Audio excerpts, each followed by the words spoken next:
All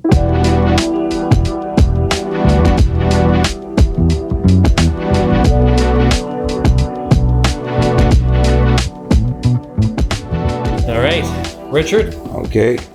Thank you for coming to talk with me. I appreciate it. I appreciate it because you've also looked at the veterans end of it. I think that's great. Yeah. Because any way that you can make somebody's life better, Yeah. done something good. Yeah, we as I was telling you earlier, when I started Stewart Farms, I did a series of veteran interviews, and they all had a very similar story about their journey to cannabis as a medical tool. Yeah.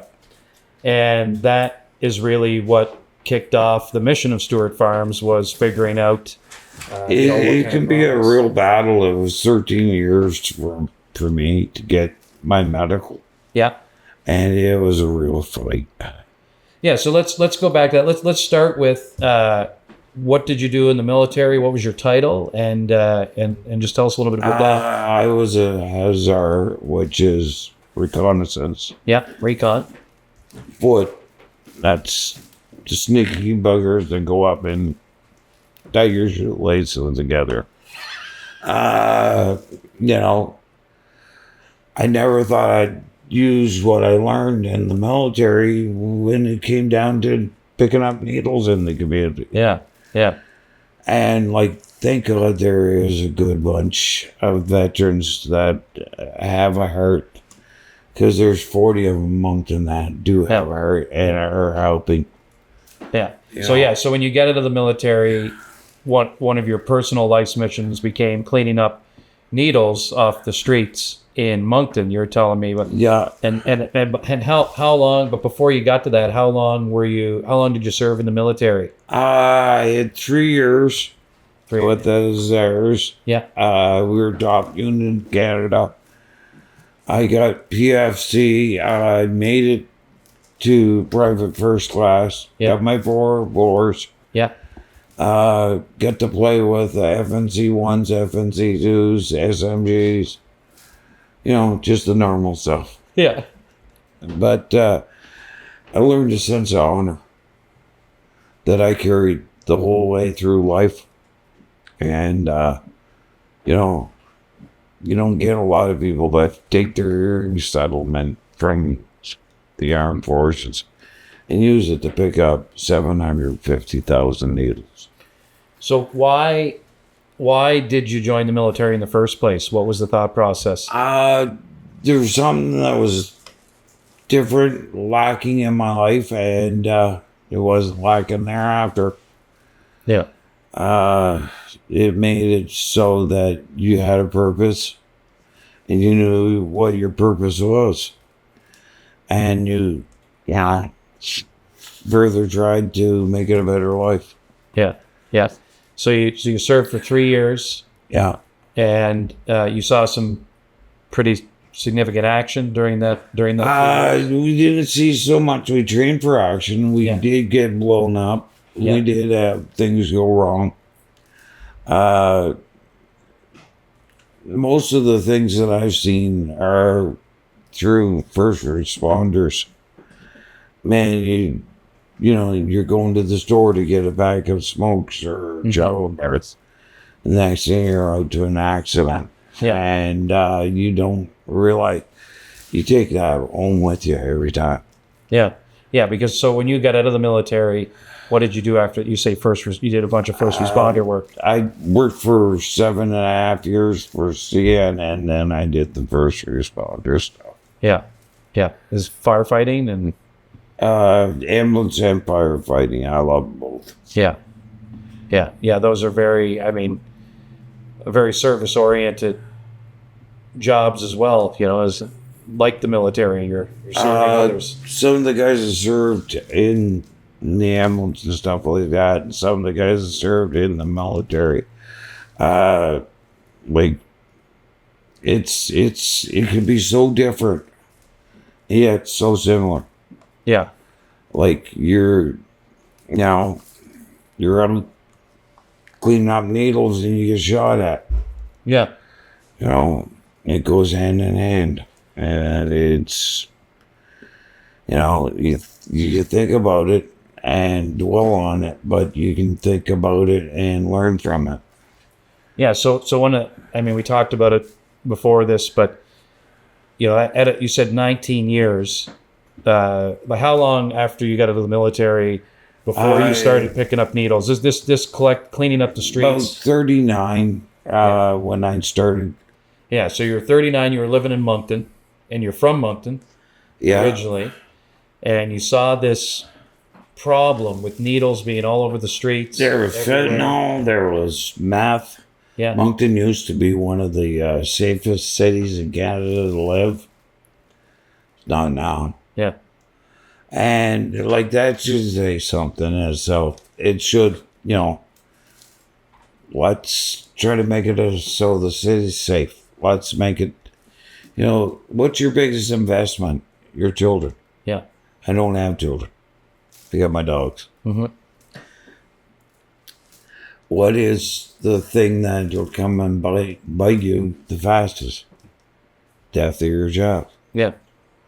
So this is about looking at the, like when they say fentanyl, take 2 grains to take an outfit down. You imagine what that'll do to a child's ability to comprehend, be able to walk, be able to talk. None. Be proactive. Get out there and, hey, this is my block. Let's make sure it's safe. And that's what we did in Moncton. We made sure she was safe. So when you decided to I was smoking weed the whole time. So you were already using medical cannabis. Yeah, with a different. That might have been the inspiration. You smoked a really good joint, and all the best ideas can come when you're high. And you're just looking at those needles, and those are dangerous. I had a lady come up to me one day, and she's going, "You're picking up needles?" And I went, "Yeah." And she's blah, blah, blah. And then she looks at it, and you're smoking weed while you're picking up needles. Amazing. Yeah. So for some people, they would see stigma. She saw the difference. She was like, "Why are you picking up needles and smoking weed?" Because it's my therapy. So how did that happen? So how did cannabis become your therapy? And were you on other drugs before that? On Oxycontins, and I was going for injections, spinal injections every 3 months. Yeah, I was in overload. Yeah. And who's they that had you on doctors? The doctors. And this was due to injury when you were on the job. You ended up on Oxycontins. They did a study on my neck. They found I broke my neck twice. Okay. And I broke my back twice. They figured that it came from the military. Yes. And, they recommend one of the things, dog therapy. Yeah. Well, they recommend weed therapy. Yeah. I'm not a real smart guy, but, I didn't have to twist my hair too hard. Weed therapy, dog therapy. Both of those things sound a lot better than opioids. Yeah. They basically shut my pancreas down. With the Oxycontins. Yeah. The Oxycontins were so hard on your body, they were overloading your pancreas. Overloaded my pancreas, and I kept telling them, this is killing me. This is not killing me. This gives me an appetite. Yeah. And oh no, you got to take this shit. Yeah. That shit will kill you. Absolutely. Yeah. So did you feel how long were you on the Oxycontins? About 12 years. 12 years. 12 years. Yeah. So from what age? Right after you got out of the military? Did you go on the Oxycontins? About 10 years after. 10 years after. Yeah. Yeah. I was standing on a ladder, holding a ladder, and the next thing I get 6 broken vertebrae. Yeah. And man, Talk about a bad hair day. Yeah. She was not a good day. No. Yeah, I mean, that's how it happens, right? I mean, you know, And I I mean, started smoking weed. I had a friend of mine that was a tanker. yeah, And he said, here, try this. And we got me off the oxys. Got a little bit of my pancreas left. yeah. But, some days are rough. Yeah, so 12 years straight you were Yeah. taking Oxycontins just to, and what would an average day feel like? How many Oxycontins did you take, and then how did you feel Take 2 of usually? those and felt like death a walking. After you took them? Yeah. Yeah. Felt like death a walking. I smoke a joint and pet a dog and I'm calm. So a lot of people, I do. a lot of or other people I've spoken with, they describe it as a brain fog. Would that be? Is that how you felt, or is just sick to your stomach?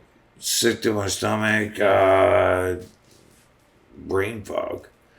That's putting it mildly. Yeah, mildly. Mildly. That's a mild description. Yeah. Okay. You're grasping for your next word. Yeah. You're grasping for your next statement. You're grasping for what you're doing. Smoke a joint. You're Yeah. not grasping for nothing. And what is the, you know, so if you take away, you know, how bad the Oxycontins made you feel sort of mentally, what about just from a pain perspective only? Does, when you smoke or use cannabis for pain management versus an Oxycontin, what is the difference? Do you still feel the pain when you smoke cannabis, but it's manageable? Did the Oxycontin just make you feel no pain? but manageable. With cannabis? Yeah. You'd smoke a joint. You wouldn't be throwing up. Yeah. You wouldn't be freezing. Yeah. So with or, cannabis, overeating. yeah. So with cannabis, you're still you would feel more pain, a little bit more of the pain than the OxyContin, but the OxyContin would make you physically sick and my feel God. like a zombie almost. Is that? Projectile vomiting. Jeez. Yeah. Get out of the way. Look out. Yeah. Not fun. That's horrible. So so for 12 years, you had your doctor just, you know, that was your only option. OxyContin. Takes OxyContin. Did they ever talk to you? Did your doctor ever talk to you about exercise, sleep, and nutrition? No. Never.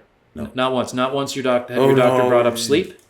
Basically, you're gonna die. Take the pills. Yeah. Come You're back until later. you die. Okay. Yeah, because And, you know. I'm sorry, but I'm not dead yet. Yeah. So, you know, 12 years, you know, because exercise, sleep, and nutrition work 10 times better than OxyContin, but that's not how our medical system works. No, they want to get you in and get you hooked on it, and then, oops, you're a drug addict. Yeah. Yeah. Did you, so a lot of veterans end up on the streets. A lot of them in the situation. live a life that most people wouldn't understand. Yeah. I'm very, very fortunate. Like, I'm on the edge with my dogs. Yeah. There could be a day that I just shut the door and never answer it You don't again. come out. Yeah. Yeah. And so then when you started so was it about the same time? So you were transitioning off Oxycontins, you started cannabis, and it was about that same time then you found purpose through collecting needles. Was it roughly at the same time? It was about that time period. Yeah. You were coming out of the brain the brain fog, which is an understatement. Yeah. And you were able to find something that you could throw yourself into for the next night. Well, there wasn't a bunch of people kicking the door down to do it. You had the monopoly on needle collection I had in New Brunswick. I had the first vehicle to be insured for it. Yeah. It's a Hearst. We got a Hearst. We hauled 750,000 with that. 750,000 needles with the Hearst. Yeah. collect, and that was all from Moncton. When did you, Yeah. did you collect needles in Moncton for the full 19 years, roughly? Yeah. Roughly, yeah. Yeah. And you said it was two. What your final number was? 2 million, over 2 million. 2.3. 2.3 million needles collected in 19 years. Yeah. That's unbelievable, and It should have never been. should have never been. No. Yeah. Ban the straw, ban the bag, ban the needle. Yeah. You know.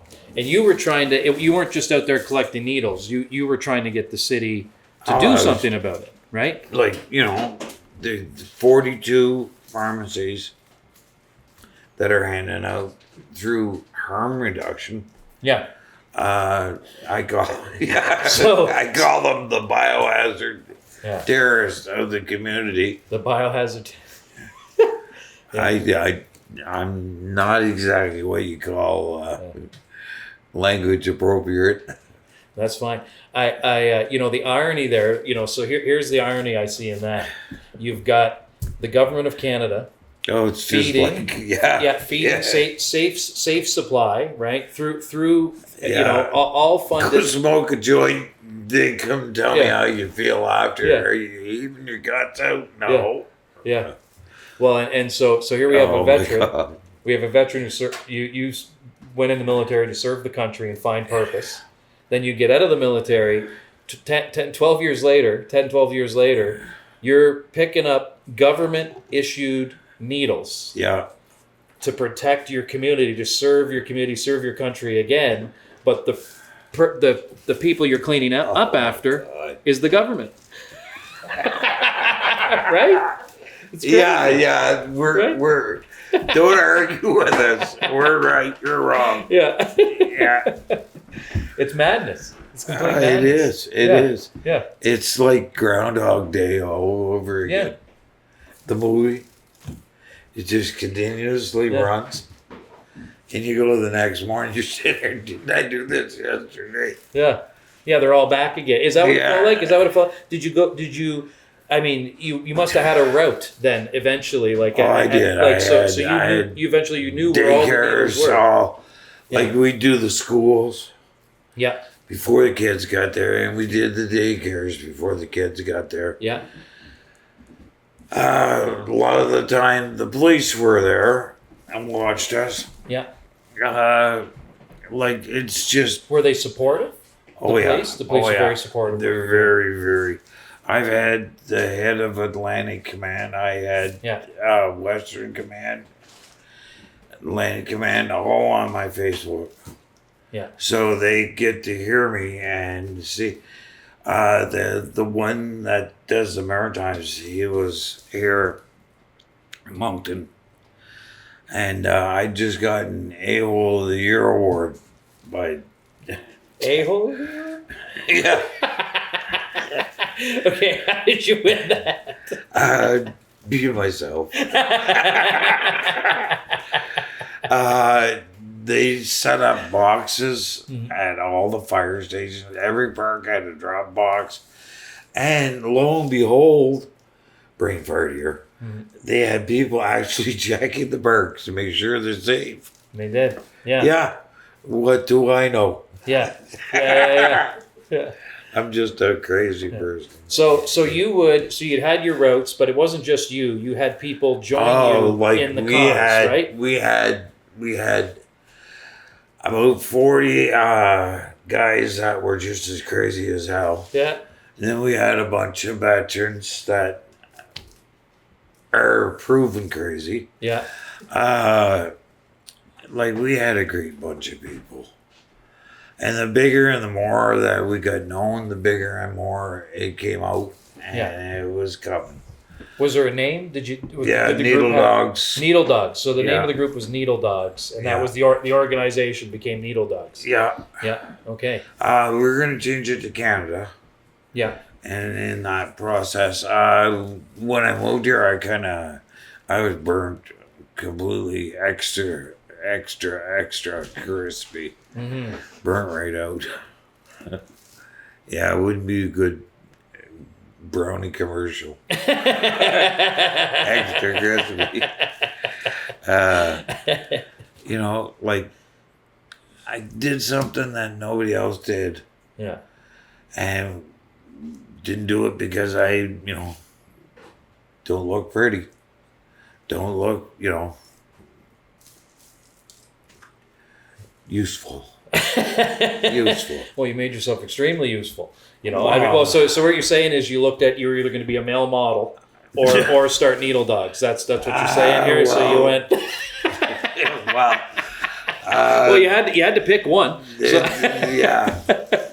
The city of Moncton probably wouldn't have picked a male model, but I really got them. Yeah. I So then as the needle dogs mission progressed and you had veterans joining you and you had volunteers picking these things up, what did you do? You were trying to get the city to take action. You were doing this to demonstrate. What did you do to get them to take action? 20-some person bylaw group. Mm-hmm. They got every fire station so that they have drop boxes. Yeah.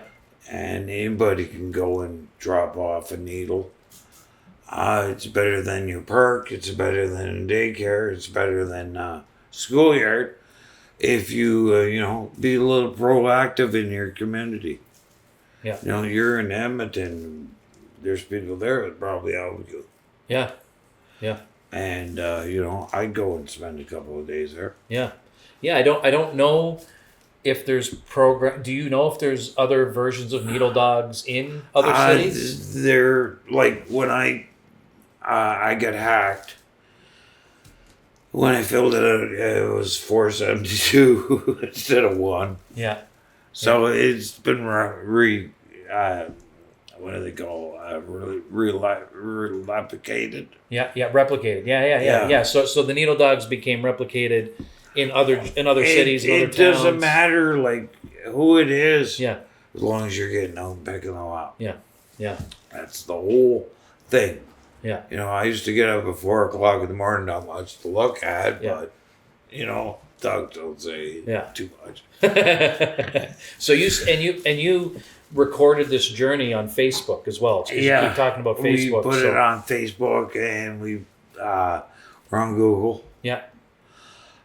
We did I never did this for money or fame. I did this because it needed to be done. Yeah. And when we were doing this in Moncton, man, it was pure community helping. Yeah. You're working with things that can kill you. And, you get guys that don't give a shit and they're just out there just going. Now, there was a lot of positivity around this, obviously, but you dealt with some negativity too throughout the years towards the mission, or was that very little? Harm reduction. They just said I wasn't needed. Okay, so the harm reduction groups, the harm reduction organizations, they didn't like what you were doing. They didn't like that you were picking up needles because you weren't just picking up. You were posting about it, showing it on Facebook, and saying we need to fix this problem. Yeah. And then, so the harm reduction groups themselves were coming after you in a negative way. I wasn't very popular with some of because it spoke my mind. Yeah. When your clients are leaving, $350,000 in a place that normally wouldn't have. That's pretty scary. Yeah. Just an example, a hillbilly gym down there. They're not helping. They're helping the people that are using. Yeah. And they're driving the business right out of town. Mm-hmm. We need somebody that's got a brain that can, work with both sides and not judge people. Yeah.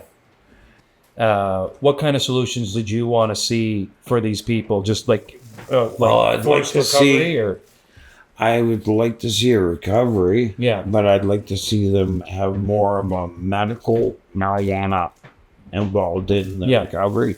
You believe for a lot of these drug addicts, a straight path to medical cannabis might be able to help them get off these fentanyl and needles and opioids and things like that. Oh my God. when we used to walk the homeless, not homeless, disabled Yeah.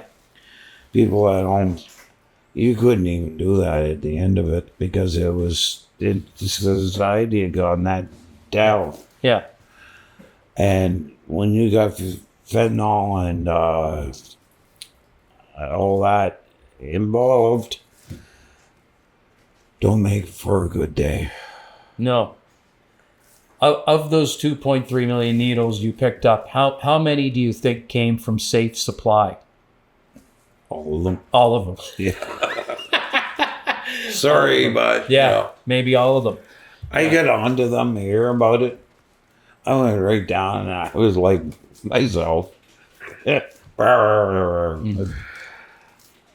They were smarting up. Yeah.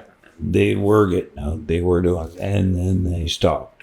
So it's time to get at them. Yes. What did you end up? I mean, you're following these routes where these needles are all the time, so you must have got to know some of the drug addicts. Did you get to know some of them? all. Yeah. Part of it is to help people like rebound. Yeah. You know, oh, I can't do this, I can't do that, I can't do it. Dude, you just take it, you put it in your hand, and you put it around, and by the sweet Jesus, like miracle. You know, you can move. Yeah. Yeah. Look at what gets you moving. Yeah. That gets you moving. Well, let's look at something else. I'll pick needles up. Yeah. Do something Something to get you going. Yeah. Yeah. Like there's a lot of times I'd love to quit standing out there in 105 degree and water just running off it. Nope. Got a purpose. Yeah. Yeah. And, you know, God forbid that marijuana and needles and picking up needles goes hand in hand with marijuana. Oh, my goodness gracious. So you would credit medical cannabis giving you the ability to get out there and find purpose. It was a tool for you to. It was a hell of feel a good tool. enough. Yeah. Yeah. You smoke 2 or 3 joints and, you know, everybody's you know, I'm grabbing a gripper and I'm grabbing a dog and I'm out here and go, look. Yeah, you didn't eat cheesies and play video games and stay in the basement. You No. you started I've a yet whole to play that organization. video game. Well, you did it. You were in you did it in real life in the military. You were recon. Like That's enough video game. when you're standing beside somebody and they're, oh, you better get a hold of Hyslop. Well, hey, he's standing beside you. They don't see you. Yeah. I learned the most amazing things from the most amazing sergeant. Yeah. That's, you know, when they're standing there and they're looking at you and say, you don't see it now, but I see you standing and helping people. You don't see it. Yeah. It's not until you, Jesus, I was here once before, and my sergeant, when he came back from France, made my life a living hell. Yeah. You know what? Made a better person. On me. Put you through the. He put you Yeah. through the marijuana is grinder. just the icing on the cake. So Richard, so how did you mentioned using our Rebound Arctic Heat Cream earlier, and how did you find, you know, I mean, this Stewart Herbal Dispensary has been here for a few years, but you're also a medical cannabis patient as well, and you do have coverage, but you come here as well as a patron to this dispensary. I do spend. I like the products. Like, you just can't let your mind. Oh, marijuana. No, there's a science. There is a what you would say a path. Yeah. It's up to you to learn that full path. If you learned everything that there is, geez, you learned from a plant. Yep. I've learned some pretty amazing things from these plants. Yeah. I know I don't talk very good, but You talk fine. Yeah. Kind of like, Yeah, well, you design. I mean, that's the thing with cannabis that people are able to do, and doctors look at it as a negative, but the reality is, between topical creams like we produce and bath bombs, but then like smokables and edibles. Your roll-ons. Yeah, Like, holy jeez, that is just something else. When and you